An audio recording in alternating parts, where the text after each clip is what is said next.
Selamat pagi, selamat pagi. Selamat pagi semua.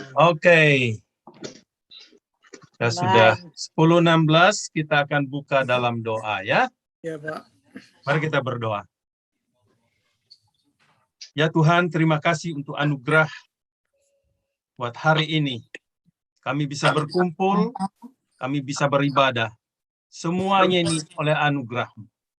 Oleh sebab itu Tuhan, kami mau serahkan ibadah pada hari ini.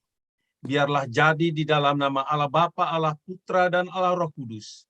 Memberkati kami dan menolong kami untuk menyembah Tuhan dengan roh dan kebenaran. Dan menyambut firman-Mu dengan hati yang tulus. Dalam nama Tuhan Yesus, kami berdoa dan mengucap syukur. Amin.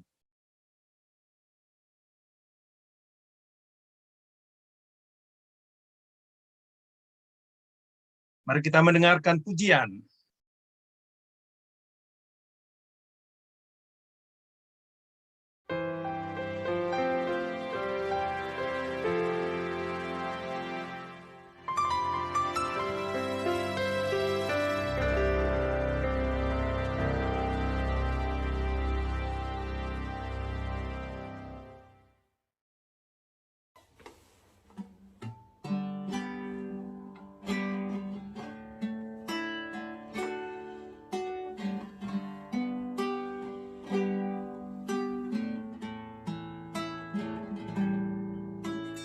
Kau melukis wajahku di hadapan-Mu dan mengukir namaku di telapak tangan-Mu. Sampai masa tuaku, Kau tetaplah Tuhanku, yang akan selalu menggendong hingga putih rambutku. Kemurahan-Mu itu membuatku tertegun.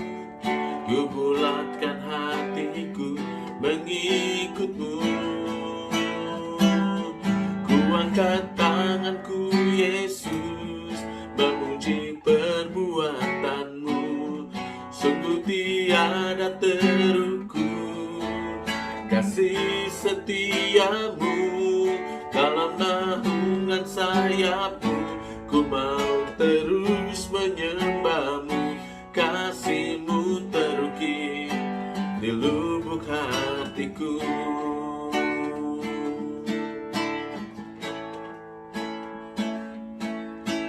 Kau melukis wajahku di hadapan-Mu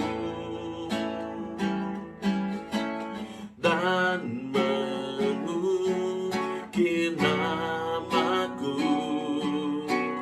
di telapak tangan-Mu. Sampai masa tuaku, Kau tetaplah Tuhanku, yang akan selalu menggendong hingga putih rambutku. Kemurahan-Mu itu membuatku tertegun. Ku bulatkan hatiku mengikut-Mu. Ku angkat tanganku Yesus, memuji perbuatan-Mu. Sungguh tiada terukur kasih setia-Mu. Dalam naungan sayap-Mu, ku mau terus menyembahmu. Kasih-Mu terukir di lubuk hatiku. Ku angkat tanganku Yesus, memuji perbuatan-Mu. Sungguh tiada terukur kasih setia-Mu. Dalam naungan sayap-Mu ku mau terus menyembah-Mu. Kasih-Mu terukir di lubuk hatiku. Kasih-Mu terukir di lubuk hatiku. Kasih-Mu terukir di lubuk hatiku.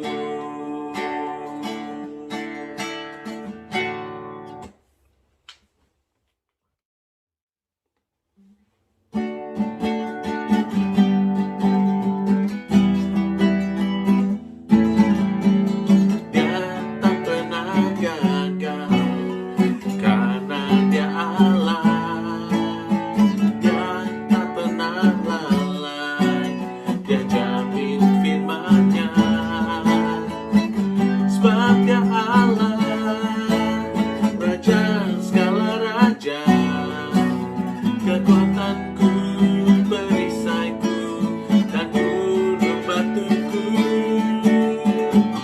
Bersoraklah, puji sembah Dia, Yesusku, Raja mulia, Yesusku, Allah perkasa, Yesusku, Allah pemenang, Yesus Raja. Sebab Dia Allah, Raja segala raja, kekuatanku, perisaiku, dan gunung batuku. Bersorak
Shalom saudara-saudara yang saya kasih di dalam Tuhan. Selamat berjumpa kembali lewat Zoom, lewat online, ibadah Gereja Berbahasa Indonesia Jemaat Crossway Baptist Church. Apa kabar saudara hari ini? Semoga semua sehat dan tidak ada halangan apapun. Ya, doa saya kiranya saudara terus dipimpin, diberkati, dilindungi oleh Tuhan. Dan tetap semangat, tetap jaga protokol kesehatan, karena tadi saya melihat ada 13 katanya yang masih berkeliaran, yang akan bisa punya potensi menyebarkan virus. Jadi mari saudara-saudara kita dengan hikmat menjaga diri kita dan menjaga orang-orang di sekitar kita. Sidang jemaat yang dikasihi Tuhan, 2 hari lagi bangsa Indonesia akan merayakan hari kemerdekaan yang ke-76 tahun. Ya, cukup lama ya. Biasanya beberapa hari atau beberapa minggu bahkan sebelum perayaan diadakan, ada banyak persiapan-persiapan, pertandingan-pertandingan diadakan, baik itu di sekolah-sekolah dan lembaga-lembaga lainnya, untuk memeriahkan hari kemerdekaan tersebut. Saudara yang kekasih, mungkin saat ini tidak banyak yang dapat dilakukan oleh negara kita karena dihambat oleh pandemi corona. Ya, pandemi corona. Saudaraku yang kekasih, hari ini bersamaan atau berkenaan dengan hari kemerdekaan yang akan kita rayakan, saya membawakan satu tema tentang kemerdekaan Kristen. Apa itu kemerdekaan Kristen? Merdeka di dalam Kristus. Nah, saudara yang kekasih dalam Tuhan Yesus,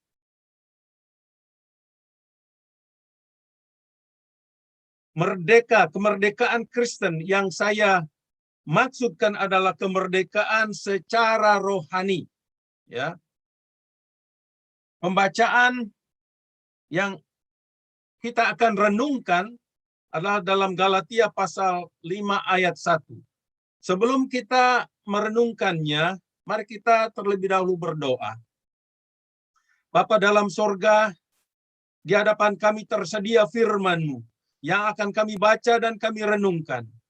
Hamba-Mu berdoa, Tuhan, kiranya Engkau, Roh-Mu sendiri, memberikan pengertian kepada kami, bagaimana kami bisa mengerti akan firman-Mu.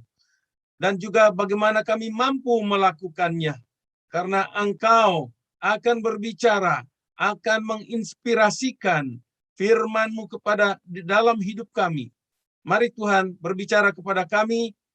Tolong Tuhan, hamba-Mu yang akan menyampaikan kebenaran, firman-Mu, isi hati-Mu, urapi dia supaya Engkau yang nampak, bukan dia. Terima kasih Tuhan Yesus. Kami serahkan seluruh jemaat, seluruh kami yang mendengarkannya. Biarlah Tuhan berbicara kepada kami. Di dalam nama Tuhan Yesus, kami naikkan doa ini. Haleluya. Amin. Saya akan bacakan Galatia pasal 5 ayat 1 yang berbunyi demikian. Supaya kita sungguh-sungguh merdeka, Kristus telah memerdekakan kita. Karena itu berdirilah teguh dan jangan mau lagi dikenakan perhambaan. Saudara yang kekasih, suatu negara kita mencapai kemerdekaan dari jajahan Belanda pada tahun 76 tahun yang lalu, maksud saya.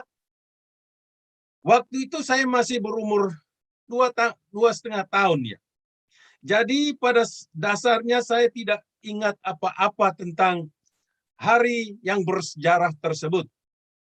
Namun saya banyak mendengarkan cerita itu dari ayah saya, dan kemudian setelah besar mendengarnya dari pelajaran sekolah.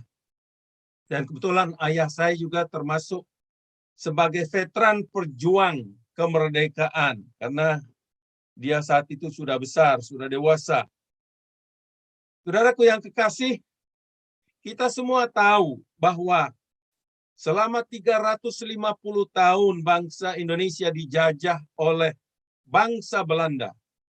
Puji Tuhan, oleh anugerah Tuhan, pada tanggal 17 Agustus 1945, kita memperoleh kemerdekaan. Dan pada saat itu, Presiden pertama yaitu Insinyur Soekarno mendeklarasikan hari kemerdekaan. Kemerdekaan adalah saat di mana sebuah negara meraih kembali hak penuh atas seluruh wilayah yang tadinya dijajah. Dan mereka memiliki penuh hak mereka. Nah, saat itu bangsa Indonesia mendapatkan hak untuk mengendalikan dirinya sendiri tanpa campur tangan orang atau bangsa lain, bangsa asing lainnya, atau tidak bergantung kepada orang lain intinya. Saudara, tanggal 17 Agustus nanti kita akan memperingati hari ulang tahun kemerdekaan RI yang ke-76. Puji Tuhan. Itu semua oleh karena anugerah Tuhan. Apa yang dialami oleh negara kita, itu masa lampau yang dialami. Maka secara rohani kita mendapat gambaran, saudara-saudara, kehidupan orang percaya yang mengalami kemerdekaan rohani. Ibarat seperti bangsa Indonesia yang tadinya dijajah kemudian diberikan kemerdekaan. Pada waktu kita percaya kepada Tuhan Yesus, kita mengalami kemerdekaan dari hukuman dosa. Karena dosa kita diampuni, dosa kita ditanggung, dan dengan demikian kita bebas dari hukuman dosa. Saudara, dari pembacaan tadi, Galatia pasal 5 ayat 1, saya akan mengajak saudara belajar tentang makna kemerdekaan dalam Kristus.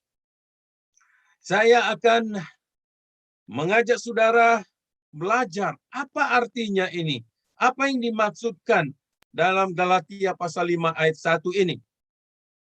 Saudara, mari kita melihat bagaimana kita juga akan meresponi kemerdekaan yang diberikan oleh Tuhan. Yang pertama, mari kita melihat tentang kemerdekaan dalam Kristus. Kemerdekaan sejati itu bersyarat. Ada syaratnya. Kita tidak terima begitu saja. Saudara yang kekasih dalam Tuhan Yesus, seseorang harus menyadari keterbelengguannya. Ya, jadi yang pertama, seorang harus menyadari keterbelengguannya, keterikatannya. Seorang budak yang mau dibebaskan dari perbudakan, pertama, dia harus menyadari dan mengakui bahwa dia dalam kondisi diperbudak. Itu pertama. Saudara yang kekasih, seorang yang diperbudak oleh kuasa dosa tertentu, bila ia ingin terlepas dari belenggu tersebut, maka pertama ia harus menyadari bahwa ia sedang terbelenggu. Namun, seringkali saudara-saudara, banyak orang yang terbelenggu dalam dosa, tetapi tidak menyadari, sehingga tidak merasa perlu dibebaskan. Saya berikan contoh di sini. Orang Yahudi, zaman Yesus, kita semua saudara-saudara tahu bahwa Abraham mempunyai 2 istri. Yang satu sah, yang kedua gundik, berarti tidak sah karena itu budaknya. Istri yang sah bernama Sarah, dan istri yang tidak sah bernama Hagar. Saudara, dengan Sarah sebagai istri yang sah, mereka melahirkan anak perjanjian namanya.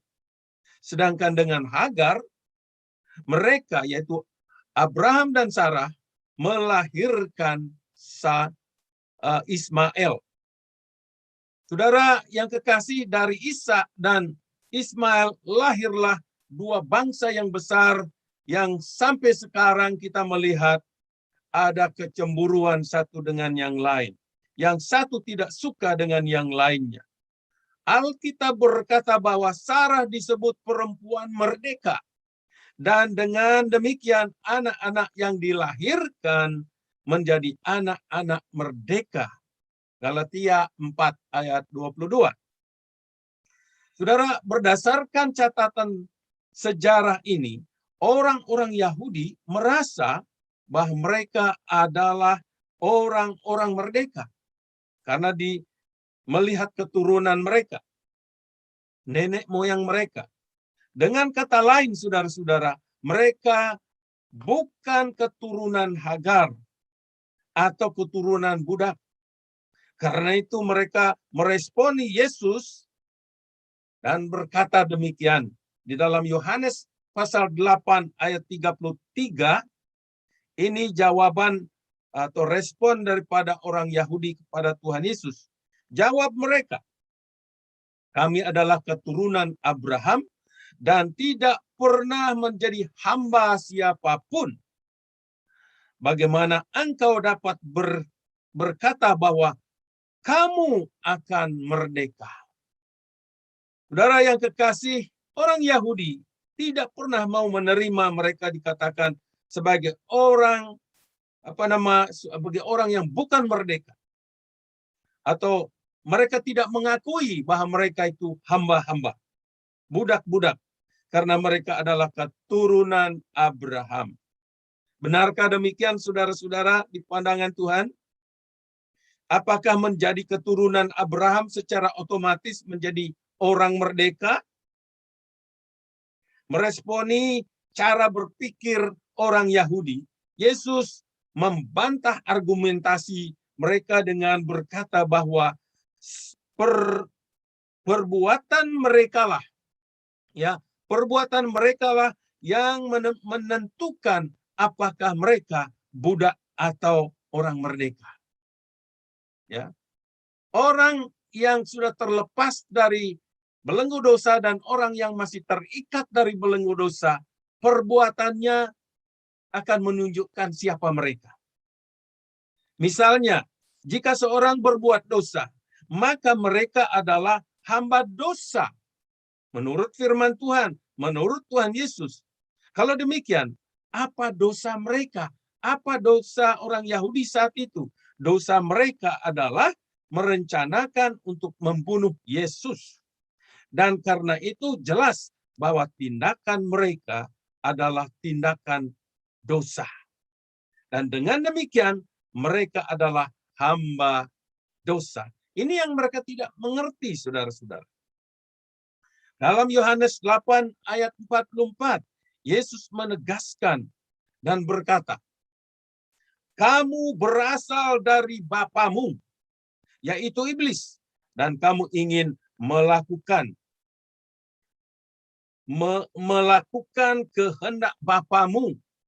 Dia adalah pembunuh dari mulanya dan tidak tinggal di dalam kebenaran. Sebab di dalam dia tidak ada kebenaran. Apabila ia berdusta atas kehendaknya sendiri. Dan sebab ia adalah pendusta dan bapa segala dusta. Itulah iblis yang membuat orang Yahudi saat itu buta dan mereka diperbudak. Mereka tidak sadar yang memimpin mereka, yang mengendalikan hidup mereka untuk membunuh Tuhan Yesus adalah iblis. Saudara, seperti halnya orang Yahudi, banyak orang beragama merasa bahwa mereka secara otomatis sudah tidak diperhamba oleh siapapun atau oleh apapun. Benarkah demikian? Jelas tidak, saudara-saudara. Kalau kita melihat dari sudut pandang firman Tuhan, kalau kita melihat apa yang disampaikan oleh Tuhan Yesus, Manusia bisa diperhamba atau dibelenggu oleh apapun, oleh siapapun. Ya, misalnya manusia bisa diperhamba oleh pekerjaan. Manusia bisa diperhamba oleh uang. Manusia bisa diperhamba oleh teknologi. Manusia bisa diperhamba oleh minuman keras, obat-obat bius. Manusia bisa diperhamba oleh kebiasaan-kebiasaan buruk. Dan lain-lain, saudara-saudara. Jadi kita bisa melihat fakta ini. Bahwa manusia bisa diperhamba, diperbudak oleh apapun dan oleh siapapun. Menyadari bahwa kita terbelenggu adalah langkah yang sangat-sangat penting akan menuntun kita kepada kemerdekaan itu sendiri. Jadi menyadari itu pertama sangat penting. Pertanyaannya, siapakah yang sanggup memerdekakan kita dari perbudakan dosa? Sekali lagi saya katakan, siapakah yang sanggup melepaskan kita, memerdekakan kita dari perbudakan dosa? Jawabannya hanyalah Yesus. Harus. Jadi yang kedua, kita harus dimerdekakan oleh Yesus. Yang pertama, kita harus menyadari bahwa kita terbelenggu. Yang kedua, kita harus mengakui bahwa Yesus yang dapat memerdekakan kita. Saudara, Yohanes pasal 8 ayat 36. Jadi apabila anak itu memerdekakan kamu, kamu pun benar-benar merdeka.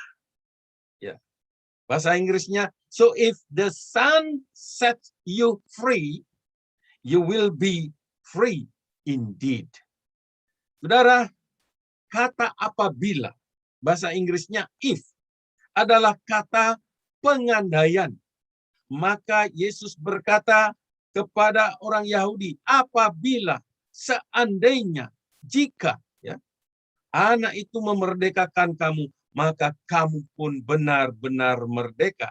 Tetapi bagaimana jika anak itu tidak memerdekakan mereka, maka mereka tidak akan pernah merdeka. Itu maksudnya. Jadi Yesus harus diakui. Kita harus mengakui Yesus yang memerdekakan kita. Saudara, pertanyaan siapakah yang dimaksud Yesus dengan kata anak itu? Kenapa Yesus memakai kata anak itu di sini? Ini tidak lain dari dia sendiri, ya, Yesus sendiri. Sedihnya orang-orang Yahudi tetap menolak Yesus sehingga mereka tetap menjadi budak dosa, hamba dosa, dan selalu ingin membunuh Yesus saat itu. Saudara, sama seperti orang-orang Yahudi.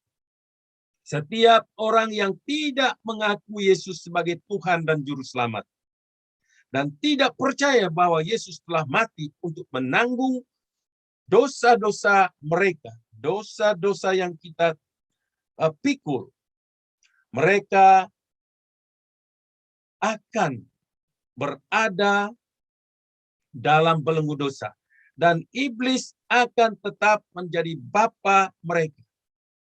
Dengan demikian, iblis akan tetap memperalat mereka untuk melakukan perbuatan-perbuatan dosa. Perbuatan-perbuatan yang bertentangan dengan kehendak Allah. Mari kita ingat ini, saudara. Sejauh mana kita sungguh percaya kepada Tuhan Yesus? Sejauh mana kita sudah dimerdekakan? Saudara, setelah kita menerima kemerdekaan rohani dari Tuhan Yesus, lalu apa yang sepatutnya kita lakukan? Ini berbicara masalah respon. Apakah kita diam saja? Oh, sudah dimerdekakan, aman-aman saja. Saudara, orang yang telah dimerdekakan oleh Kristus, hidup mereka akan dituntun oleh Tuhan Yesus, karena Yesus telah menjadi Tuhan atas hidup mereka. Maka pokok kedua, saudara-saudara, yang kita akan pelajari tentang respon dan tanggung jawab kita sebagai orang-orang yang telah dimerdekakan oleh Tuhan Yesus. Apa itu? Nah, ini respon kita, saudara. Respon orang yang sudah dimerdekakan. Paling tidak ada 5 poin yang perlu kita ketahui bila kita sudah dimerdekakan. Yang pertama itu, saudara-saudara, kita harus mengakui bahwa Yesus telah melakukannya. Ya, kita harus mengakui bahwa Yesus yang melakukannya. Setelah seseorang menyadari akan keterbelengguannya, maka langkah selanjutnya, saudara-saudara, ia harus mengakui bahwa hanya Yesuslah yang sanggup membebaskan mereka dari belenggu dosa. Galatia pasal 5 ayat 1 dengan jelas berkata, supaya kita sungguh-sungguh merdeka, Kristus telah, ini sudah, memerdekakan kita. Ini bagi orang yang percaya, perlu sadar, Yesus sudah, telah memerdekakan kita. Artinya, saudara, kemerdekaan kita dari perbudakan dosa bukanlah hasil kekuatan kita, bukan karena kesalehan kita, atau karena usaha lain kita, tetapi semata-mata oleh karena pertolongan Tuhan Yesus. Menyadari bahwa Yesus telah memerdekakan kita, akan membuat kita terus bergantung kepada Dia. Rasul Paulus oleh pimpinan Roh Kudus selanjutnya memberikan kita saran sebagai respon kita atas kemerdekaan yang kita telah terima, yaitu kita harus yang pertama berdiri teguh. Ya, yang pertama berdiri teguh. Apa maksudnya, saudara-saudara? Berdiri teguh di sini. Saudara, berdiri teguh berbicara masalah iman kita di dalam Kristus. Seorang tidak mungkin bisa berdiri teguh, kokoh, kalau secara iman ini, kalau dia belum dimerdekakan oleh Yesus Kristus. Berdiri teguh adalah pilihan, saudara-saudara. Maka di sini sifatnya anjuran. Karena itu, dalam ayat 1b ya, Yesus berkata di sini. Rasul Paulus berkata, karena itu berdirilah teguh dan jangan mau lagi dikenakan kuk perhambaan. Ya, katakan berdirilah teguh. Nah, saudara, kata berdiri teguh dalam bahasa Inggrisnya stand firm. Di sini maksudnya adalah iman orang percaya harus tetap kokoh di dalam Tuhan Yesus. Dan jangan berpaling lagi kepada kepercayaan lama. Untuk orang Yahudi, saudara-saudara, untuk orang Yahudi, kepercayaan Yudaisme, kepercayaan mereka yang lama, yang percaya bahwa peraturan Taurat harus tetap dijalankan di samping percaya kepada Tuhan Yesus. Ini yang mereka yang membuat mereka sulit untuk bertumbuh, mempercaya Yesus 100%. Orang Kristen yang baru dimerdekakan oleh Kristus kadang menghadapi dua pilihan. Apa itu? Saudara, antara percaya 100% kepada Tuhan Yesus dan tetap berpegang kepada percayaan yang lama. Jadi, apakah mereka mau mendengar dan melakukan perintah Tuhan Yesus, atau mendengarkan tetapi tidak melakukannya? Jadi antara mendengarkan dan melakukan, mendengarkan tetapi tidak melakukan. Saudara, mendengar dan melakukan apa yang diperintahkan oleh Tuhan Yesus akan menentukan kekuatan iman mereka. Dalam hal ini kita perlu melihat dari perintah dari Tuhan Yesus. Berikut ini saudara-saudara saya akan berikan contoh. Contoh tentang perumpamaan yang diberikan oleh Tuhan Yesus tentang orang bijak dan orang bodoh yang membangun rumah. Saya melihat ini sebagai rahasia untuk dapat berdiri teguh. Untuk orang beriman yang sudah dimerdekakan, rahasianya adalah menjadi pendengar dan pelaku firman. Matius pasal 7, kalau saudara punya Alkitab di sana, silakan buka. Pasal 24, pasal 7 ayat 24 sampai 27, saudara bisa melihat di screen. Setiap orang yang mendengar perkataanku ini dan melakukannya, ia sama dengan orang yang bijaksana, yang mendirikan rumahnya di atas batu. Kemudian turunlah hujan dan datanglah banjir. Lalu angin melanda rumah itu. Tetapi rumah itu tidak roboh, sebab didirikan di atas batu. Tetapi setiap orang yang mendengar perkataanku ini dan tidak melakukannya, ia sama dengan orang yang bodoh, yang mendirikan rumahnya di atas pasir. Kemudian turunlah hujan dan datanglah banjir. Lalu angin melanda rumah itu, sehingga rubuhlah rumah itu dan hebatlah kerusakannya. Saudara, dalam cerita perumpamaan ini, Tuhan Yesus menggambarkan dua jenis orang Kristen di sini. Yang pertama, mari kita lihat, kedua orang ini memiliki persamaan. Apa persamaannya? Mereka mendengarkan firman Tuhan yang sama, dari Tuhan yang sama. Mereka mempunyai kesempatan yang sama. Jadi ada persamaan. Saudara, seperti halnya banyak orang Kristen pergi ke gereja yang sama, mendengarkan firman Tuhan yang sama, dari pengkhotbah yang sama, ayat firman yang sama, dan mendapat kesempatan yang bersama untuk meresponi firman Tuhan. Akan tetapi, kehidupan mereka sangat berbeda. Sebab, sebagian sungguh-sungguh bertumbuh kuat secara rohani, dan sebagian tidak bertumbuh sama sekali. Mengapa hal itu terjadi, saudara-saudara?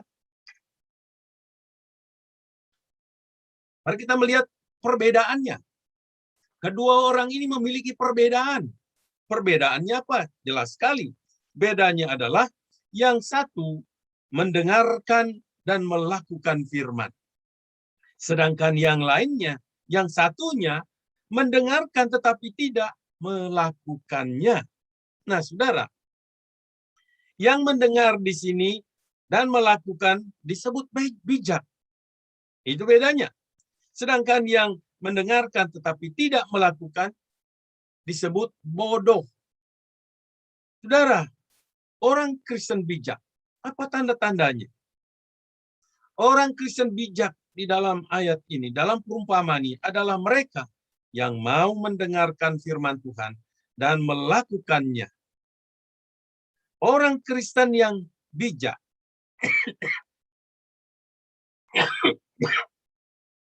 mengakui kebenaran firman Tuhan, mengakui otoritas firman Tuhan. Orang bijak digambarkan sebagai orang yang mendirikan rumah di atas fondasi yang kuat. Bayangkan saudara membaca satu persyaratan membangun sebuah rumah. Saudara baca peraturan di situ, tapi saudara tidak mengikuti semuanya. Dan saudara akhirnya menarik kesimpulan, saya mau bangun rumah ini menurut hikmah saya. Tetapi apa yang terjadi? Karena hal-hal prinsip yang saudara tidak melakukannya, maka rumah yang saudara bangun itu akan rusak. Saudara, orang Kristen bijak adalah orang Kristen yang senantiasa mengantisipasi bahaya-bahaya yang akan menimpa kehidupan mereka. Makanya, karena mereka tahu bahaya-bahaya, contoh saya katakan, Kalau saudara tahu dunia ini jahat, ya, pengajaran-pengajaran dari falsafah dunia ini jahat. Dan kalau kita sadar itu, kita tidak mempersiapkan anak-anak kita dalam menghadapinya, dan saudara melepaskan saja, saudara bisa bayangkan apa yang terjadi. Nilai-nilai kehidupan mereka hancur dan dikuasai oleh dunia ini. Dan hancurlah anak-anak kita. Oleh sebab itu, saudara-saudara, kita harus selalu mengantisipasi bahaya-bahaya yang akan datang yang kita hadapi. Keluarga kita, anak-anak kita, dan sebagainya. Ibarat ini badai ini yang akan menghantam kita, ibarat hujan digambarkan dan banjir. Orang Kristen yang bijak adalah mereka yang imannya dapat teguh berdiri. Karena apa? Mereka membangun iman mereka, hidup mereka di atas batu karang yang teguh, di atas kebenaran firman Tuhan, di atas Yesus sendiri. Iman mereka harus kepada Yesus. Sehingga mereka tidak akan diombang-ambingkan dan rumah kehidupan mereka akan tetap kokoh.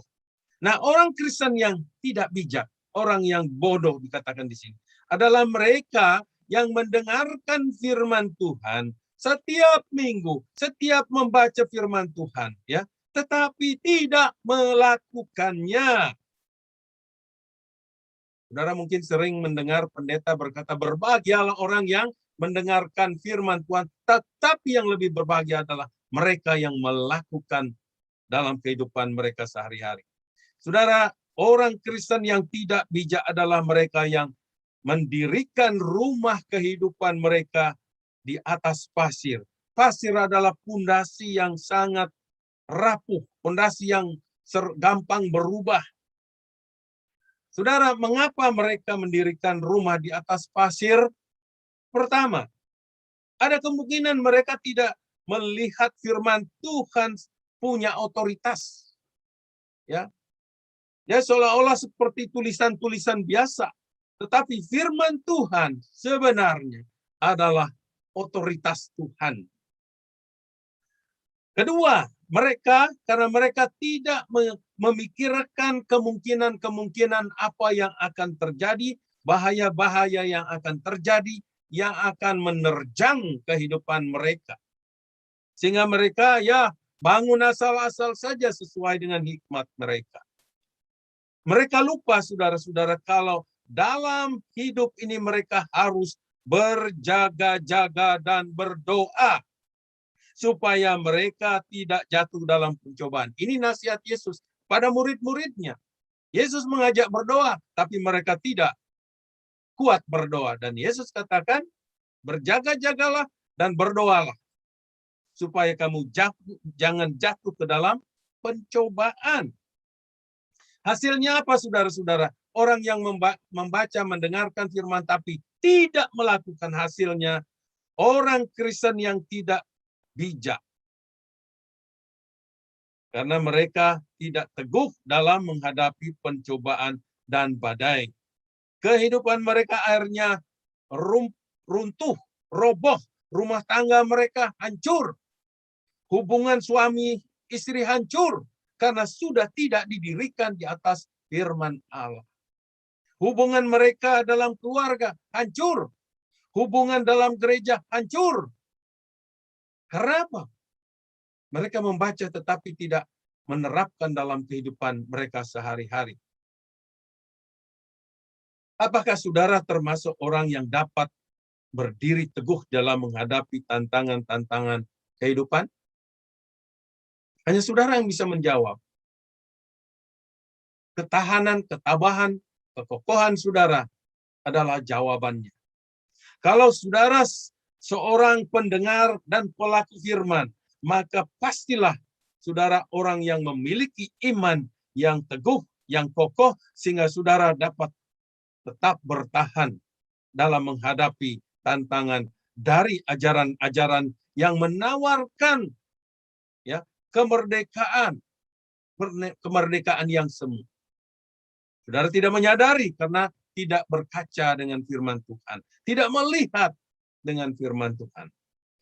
Respon yang ketiga, jangan mau lagi dikenakan perhambaan, kata Rasul Paulus nih, ayat 1c. Saudara yang kekasih, seorang yang telah dimerdekakan dari belenggu dosa oleh Kristus, Rasul Paulus menganjurkan untuk tidak lagi, ingatin, untuk tidak lagi mau dikenakan perhambaan dosa. Firman Tuhan jelas sekali dalam Galatia pasal 5 ayat 1c, dikatakan supaya kita, ini sebab akibat, supaya kita sungguh-sungguh merdeka. Kristus telah memerdekakan kita, karena itu berdirilah teguh dan jangan mau lagi dikenakan perhambaan. Saudara yang kekasih, untuk orang Yahudi yang sudah percaya dan mengikut Yesus, perhambaan atau perbudakan mereka yang sebelumnya itu adalah hukum Taurat. Hukum Taurat tidak salah. Hukum Taurat itu seharusnya menunjukkan bahwa ada dosa. Ya. Tetapi saudara-saudara, mereka menganggap itu sebagai kekuatan yang menolong mereka berdiri teguh. Mereka lupa siapa yang memberikan hukum itu. Seperti mereka masih mempertahankan sunat, ya, secara lahiriah. Keterikatan akan hari-hari tertentu, seperti hari Sabat dan lain-lainnya. Mereka masih pegang teguh itu, walaupun mereka sudah menjadi orang Kristen. Inilah yang ditangani oleh Paulus waktu itu. Keterikatan mereka. Nah, rupanya saudara-saudara di jemaat Galatia, ada orang-orang pemimpin-pemimpin Yahudi datang mengajarkan kepada mereka, mungkin mereka juga dulu orang Yahudi, kemudian sudah ikut Yesus, dan sekarang mengajarkan ajaran-ajaran tambahan. Oh, dibilang percaya kepada Yesus itu bagus, ya, penting. Tetapi jangan lupa, hukum Taurat tetap dijalankan. Nah, saudara, seperti di samping mereka percaya kepada Tuhan Yesus, mereka dianjurkan untuk menyunatkan diri mereka. Akhirnya Paulus berkata, ya, kalau mereka menyunatkan diri mereka secara lahiriah, berarti pengorbanan Kristus tidak ada artinya. Karena mereka sudah mengalami sunat hati, diperbaharui secara rohani. Ini yang mereka alami, tapi mereka tidak menyadari. Saudara, di samping itu kita melihat agama-agama di luar iman Kristen. Ya, ini perlu kita amati. Iblis pun dengan berbagai cara bisa menawarkan sesuatu yang kelihatannya baik, namun tujuan akhirnya adalah mengikat manusia menjadi budak dosa. Ya, mengikat manusia menjadi budak dosa. Dalam hal ini, seseorang yang sudah dimerdekakan, hidupnya harus menolak, sanggup menolak tawaran untuk diperhamba lagi. Diperhamba oleh apapun, karena orang percaya adalah hamba-hamba Kristus, bukan hamba-hamba dunia ini, melainkan menjadi hamba Kristus, pelayan-pelayan Kristus. Saudara, selanjutnya respon keempat. Kalau kita sudah dimerdekakan, dikatakan selalu giat dalam pekerjaan Tuhan. Artinya, saudara-saudara, ini salah satu ciri orang Kristen yang sudah dimerdekakan dari dosa adalah mereka menjadi orang yang aktif dalam menyembah dan melayani Tuhan. Aktif, bukan pasif lagi. Ya. Jadi saudara-saudara, dalam 1 Korintus, kalau saudara baca sana, 1 Korintus 15:58, Rasul Paulus memberikan nasihat yang sangat bagus sekali. Ini dikatakan begini. Karena itu, Saudara-saudara yang kekasih, berdirilah teguh. Ya, katakan lagi kata ini, berdirilah teguh, jangan goyah. Dan giatlah selalu dalam pekerjaan Tuhan. Jadi tidak cukup dengan berdiri teguh, dengan tidak goyah, tetapi harus giat dalam pekerjaan Tuhan. Sebab kamu tahu, dikatakan, bahwa dalam persekutuan dengan Tuhan jerih payahmu tidak sia-sia. Saya senang sekali ayat ini. Ya.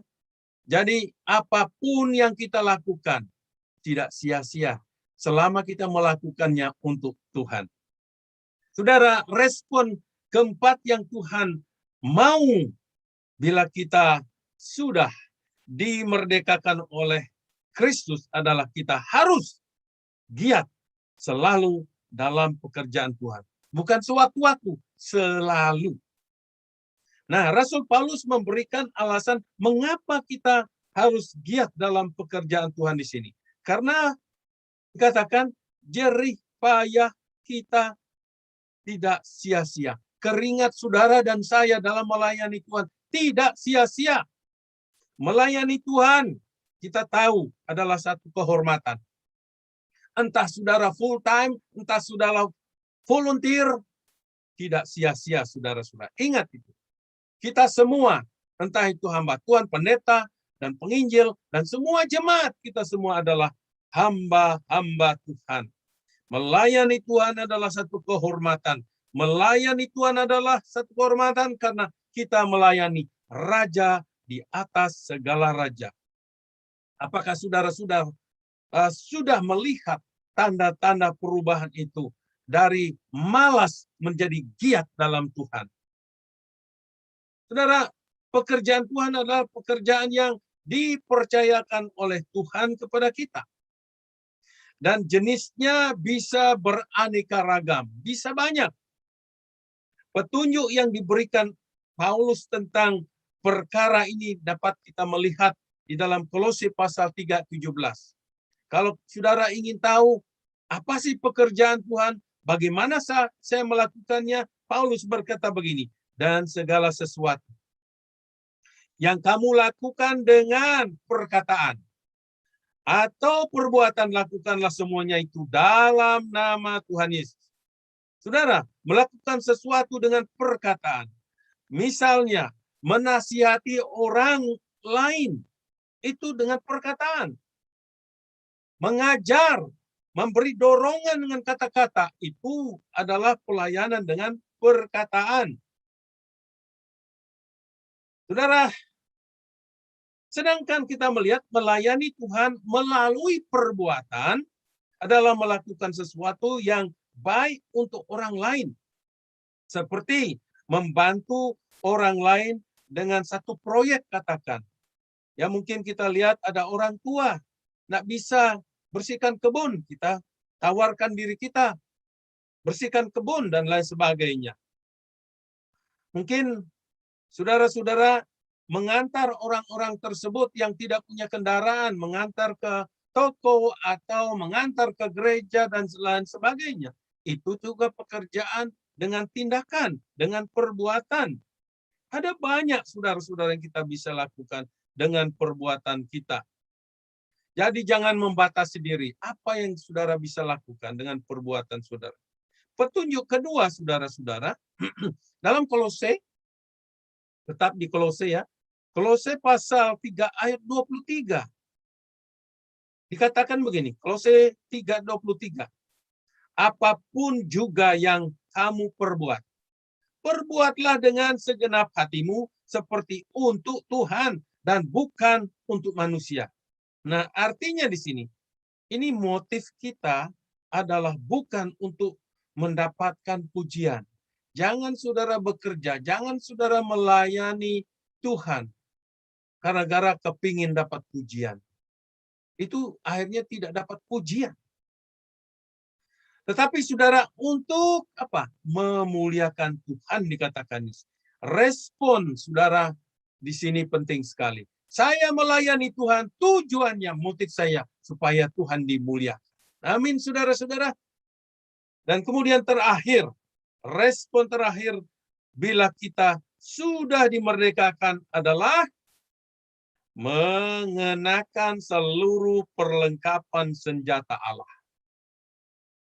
Saudara yang kekasih,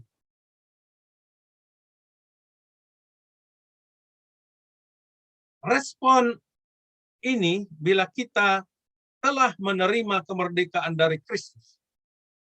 Ya.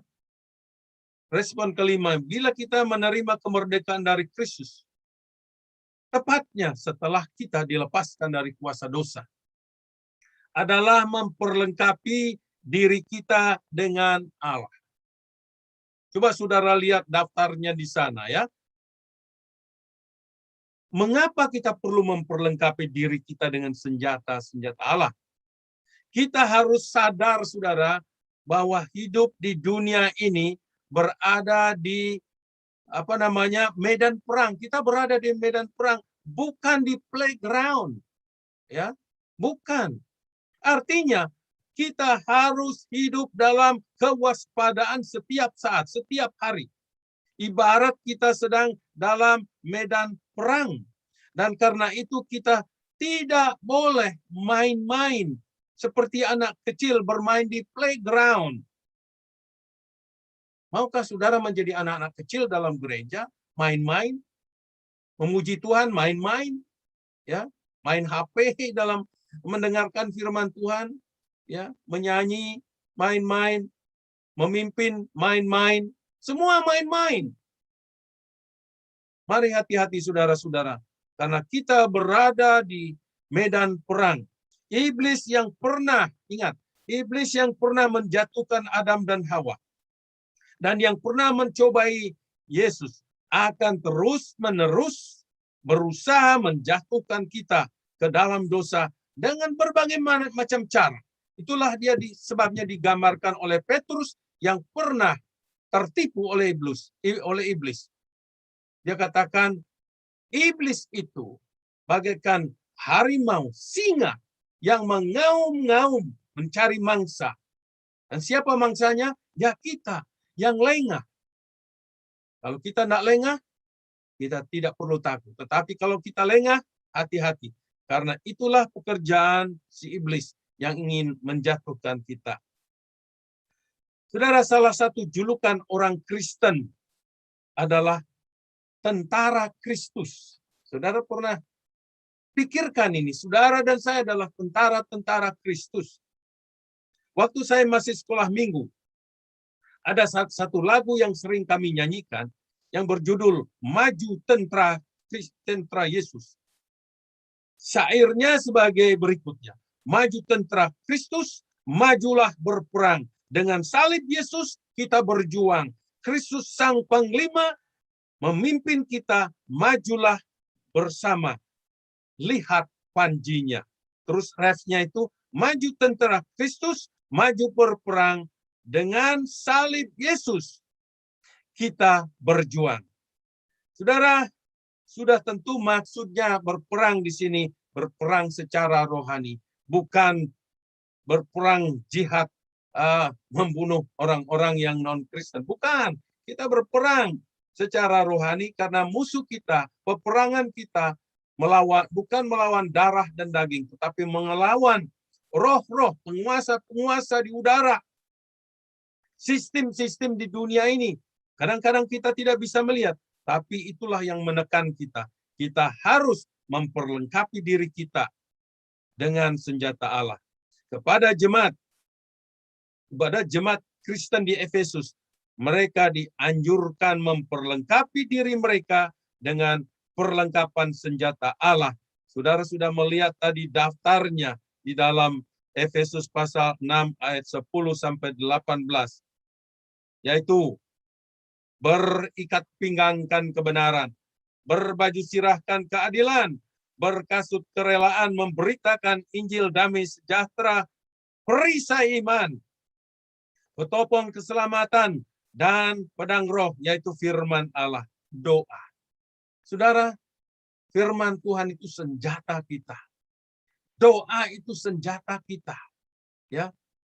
Dan saudara-saudara, firman Allah, baca, renungkan, pakai itu. Waktu Yesus dicobai, dia pakai apa? Firman Allah. Berdoa jangan pikir itu pekerjaan yang mudah. Kita berdoa berarti kita berperang. Mengapa begitu berat rasanya berdoa? Sulit rasanya berdoa. Entah itu berdoa secara pribadi, entah berdoa bersama, itu sulit. Kenapa? Iblis membuat kita ragu, membuat kita sulit untuk berdoa. Mari kita saudara-saudara, membaca firman Tuhan, memperlengkapi diri kita secara rohani, ya, dan juga berdoa. Sebagai orang Kristen, kita senantiasa berhadapan dengan musuh-musuh yang tidak kelihatan, yang disebut sistem pemerintahan, yang sifatnya bertentangan dengan firman Tuhan. Penghulu-penghulu dunia yang gelap ini melawan roh-roh jahat di dunia, di udara. Karena itu, bila orang Kristen tidak memperlengkapi dirinya sendiri dengan perlengkapan senjata ini, maka mereka akan sangat mudah gugur dalam peperangan. Yang lemah selalu menjadi sasaran, yang lemah selalu gugur. Mari kita menjadi kuat di dalam Tuhan. Sebagai kesimpulan, saudara. Nah, kita sekarang sudah belajar tentang arti kemerdekaan dalam Kristus, di mana kemerdekaan ini sifatnya ya bersyarat. Kita harus mengakui bahwa kita terbelenggu, sadar bahwa kita terbelenggu, dan sadar dan mengakui bahwa hanya Yesus yang dapat melepaskan kita dari belenggu dosa. Sesudah itu, saudara-saudara, kita dimerdekakan. Setelah dimerdekakan, kita harus meresponinya. Dengan cara bagaimana? Kita harus berdiri teguh, beriman. Ya, beriman di dalam Yesus Kristus. Kita harus menolak tawaran-tawaran yang sifatnya menjatuhkan kita, menggantikan kemerdekaan kita dengan kemerdekaan yang semu. Melayani Tuhan dengan giat, dan memperlengkapi diri kita dengan senjata Allah. Saya berdoa kiranya kita praktekkan, kita hidup ini di masyarakat, di rumah, agar kita menjadi anak-anak Tuhan yang sungguh-sungguh hidup merdeka. Merdeka di dalam Kristus. Tuhan Tuhan memberkati saudara. Dan mari kita mendengarkan lagu yang sudah disiapkan. Dan sebelum itu saya akan berdoa untuk firman Tuhan ini. Bapa dalam surga, terima kasih untuk firman. Kami tahu Tuhan, kami sangat sulit dan lemah dalam melakukan firman Tuhan. Biarlah roh-Mu memampukan kami melakukan, mengerti dan melakukan firman Tuhan ini. Supaya kami menjadi orang-orang yang merdeka dan tidak lagi terbelenggu oleh dosa-dosa yang ada di dunia ini. Biarlah yang lama telah berlalu, yang baru telah datang, dan Tuhan telah membebaskan kami. Untuk itu sedang jemaat, pulanglah dengan sejahtera dan terimalah berkat Tuhan.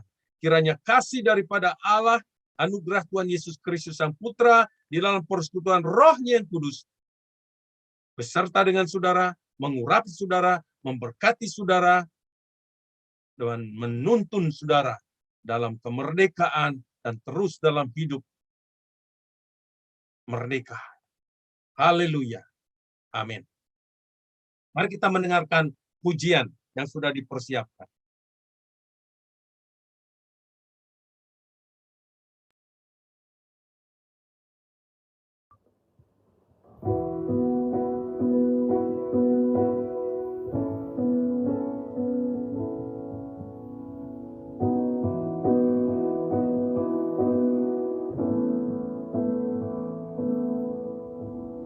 Yesuslah Tuhan yang layak tinggi.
bisa